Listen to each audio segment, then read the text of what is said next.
ഞാൻ കാനഡയിൽ സെറ്റിൽഡാണ് ഒരു 11 വർഷമായിട്ട് ഫാമിലിയായിട്ട്. തെക്കിനി എന്ന് പറയുമ്പോൾ എനിക്ക് ബാക്ക് ടു ഹോമാണ്. പിന്നെ എൻ്റെ ഒരു ക്ഷേത്രമോ അല്ലെങ്കിൽ ഒരു പള്ളിയൊക്കെ പോലെയാണ് എനിക്ക് തെക്കിനി. കാരണം ഞാൻ എൻ്റെ ബേസ് എൻ്റെ വളർച്ചയ്ക്കുള്ള ഒരു ബേസും അനുഗ്രഹമൊക്കെ കിട്ടിയിരിക്കുന്ന സ്ഥലമാണ് തെക്കിനി. അപ്പോൾ എന്നെ സംബന്ധിച്ചൊരു എൻ്റെ ബാക്ക് ടു ഫാമിലി അങ്ങനെ എന്തൊക്കെയാണോ ഇമോഷണലി എനിക്ക് പലതാണ് തെക്കിനി. ഞാനിവിടുത്തെ ആദ്യത്തെ ബാച്ചിൻ്റെ സ്റ്റുഡൻ്റ് ആയിരുന്നു തെക്കിനിയിൽ. പിന്നീട് അവിടുത്തെ എംപ്ലോയി ആയിട്ടുണ്ട്. ഇപ്പോൾ നമ്മൾ ഇരിക്കുന്ന ബിൽഡിങ്ങൊക്കെ ആണെങ്കിലും ഞാൻ ഇവിടെ മാനേജറായിരിക്കുമ്പോൾ അന്നാണ് ഇതിൻ്റെ കൺസ്ട്രക്ഷനൊക്കെ തുടങ്ങിയത്. അപ്പോൾ അതിൻ്റെയൊക്കെ പാകാൻ സാധിച്ചിട്ടുണ്ട്. അങ്ങനെ എൻ്റെ ലൈഫിൽ ഒരുപാട് ഗ്രോത്തിനും എൻ്റെ പേഴ്സണൽ ഗ്രോത്തിനും ഒരുപാട് സ്പേസും തന്നൊരു സ്ഥലമാണ് തെക്കിനി.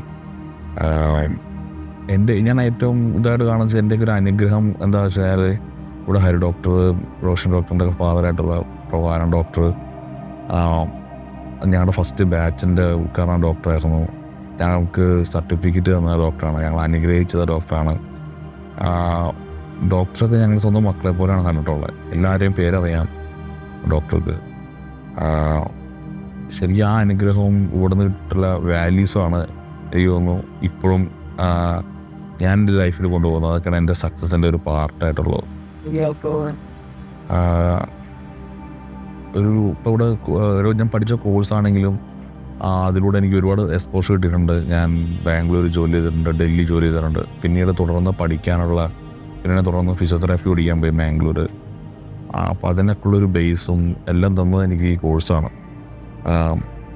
ശരിക്കും സ്വപ്നം കാണാൻ പഠിപ്പിച്ച ഈ കോഴ്സാണെന്ന് വേണമെങ്കിൽ പറയാം. പിന്നെ റോഷൻ ഡോക്ടറും ഹരി ഡോക്ടറൊക്കെ ഒരു അധ്യാപികയെന്ന് ഉപരി എനിക്ക് എൻ്റെ ടീച്ചേഴ്സ് എനിക്ക് തന്നിട്ടൊരു വാല്യൂ തന്നിട്ടുള്ള ആൾക്കാർ പിന്നെ എൻ്റെ ഒരു പാരൻസിനെ പോലെയാണ്. ശരിക്കും റോഷൻ ഡോക്ടറൊക്കെ വഴക്കുറം ഇപ്പോഴും പേടിയാണ്, ഇപ്പോഴും മുഖത്ത് നോക്കാൻ പേടിയാണ്. അപ്പോൾ അവരൊക്കെ തന്നിട്ടുള്ള ആ ഒരു 100% ഒരു സിൻസിയറിറ്റി എങ്ങനെയാണ് ലൈഫിൽ നമ്മൾ സക്സസ് ആവേണ്ടതെന്നുള്ള ഞാൻ ഇവരിൽ നിന്ന് പ്രവൃത്തി എന്നാണ് കണ്ടുപിടിച്ചിട്ടുള്ളത്. കാരണം അവർ ആയുർവേദം ഈ ഹോസ്പിറ്റലൊന്നും അവരെ സംബന്ധിച്ചൊരു ഹോസ്പിറ്റൽ ബിസിനസ്സോ ഒരു പ്രൊഫഷനായിട്ടല്ല. അത് അവരൊരു ഈ ലോകത്തോടോ അല്ലെങ്കിൽ നമ്മളോടൊക്കെ ചെയ്യുന്ന ഒരു കർമ്മം പോലെയാണ് അവർ ചെയ്യുന്നത്. അപ്പോൾ ആ പാടാണ് ശരിക്കും ഞാൻ എൻ്റെ ലൈഫിൽ എടുത്തിട്ടുള്ളത്.